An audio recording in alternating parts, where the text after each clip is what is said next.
learning to play with the metronome is like a whole skill in itself.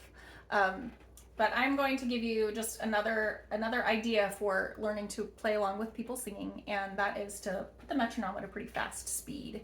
And this is like, it's like double the quarter note, so this is the eighth note pulse. So you'll get 8 of these per measure. Don't think too much about the math, just kind of feel it. The reason I want you to get a pretty quick pulse with the metronome is because it kind of goes along with this idea that the train is rolling down the track, that it's going clickety clackety clickety clackety clickety clackety clickety clackety clickety clack. The train doesn't stop rolling.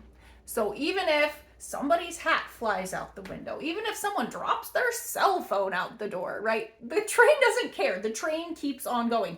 Even if somebody plays a B natural instead of a B flat, the train doesn't care. The train keeps going clickety clackety clickety clack. You got to stay on the train tracks. You got to keep the train moving, and you have to just let whatever flies out the window, it flies out the window and it's gone, but the train is going to keep moving. So that's kind of the analogy, and putting a metronome on to just keep that mechanical, like, clickety clack can kind of help lock in. Okay, so this metronome is set right now at 208, and that's just a hair faster than what we were doing before when we had the metronome set at 100, but it's double, and so it just kind of gives you a little more of that sort of like locking into the gears kind of feeling. All right, so I'm going to turn it on. And this is a practice video for when you're really getting close. Like you are almost ready to play with people singing. So this is just to kind of ease your nerves and let you practice in a way that makes you feel like, yes, I've got this. All right, we're playing Be Still My Soul in F major. And we're not playing it super fast. We're just ticking super fast, okay? So the speed will be like this. Be still my soul, the Lord is on thy side. So there's a lot of clicking, but we're still going kind of a regular speed. 1, 2, ready, go. Be still my soul, the Lord is on thy side. Patience bear thy cross of grief. Leave to thy God to order and provide.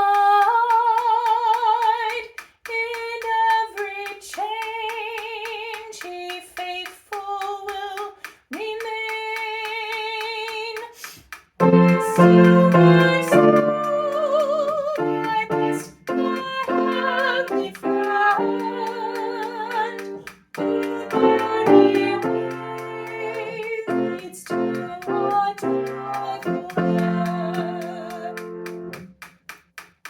So there you go.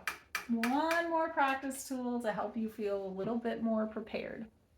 And you may have noticed in that video, I stopped playing the piano and just sang. And that's something that you can do. When you're accompanying singers, if you do have a point where you're like, uh-oh, I've lost everything, I don't know what to do, look ahead. Figure out where you can jump back on the train and join in and keep going to the end. So, even though I just kind of did it because I wanted you to have a practice being the piano, well, I was just only singing, it's kind of a demonstration that even if the singer keeps going and you drop out, the singer will continue to keep going at a very steady pace. And so you can plan ahead, look to where you feel like you're ready to jump in, and just get your hands prepared, wait for the singer to get there and go. Okay? So those are a couple of skills. Practice them. Just start to build your confidence. You're going to get this. And, I was telling my student that I'm working with on this, I'm having like real lessons on this and also creating a little bit of online content. But anyway, this is one of those skills that it's really hard to learn. But once you have it, you have it. It's like riding a bike. It's like putting on your shoes. It's like, starting a car. Like, it's hard the first time. But once you get it, once you learn these skills, once you know how to watch a singer, how to coordinate with a singer, how to play along. It's going to be like, this is the hard part, getting to that point where you can do it. And it's going to be rough and it's going to be difficult. But like, once you get to the point where you can do it, then you've got the skill and it's going to be so much easier moving forward. So after you do 2 or 3 like difficult, work really hard kind of songs, working towards singing together with a, you know, piano and singing together, then you'll be set. You'll know how to do it. And the learning part won't be so hard because you'll have the confidence, you'll have the practice skills, you'll have the tools, you'll have the knowledge, and it's going to be much easier from this point on. So keep practicing. You're almost there. I'm so excited for you to tell me all about your first time playing the piano while people sing with you.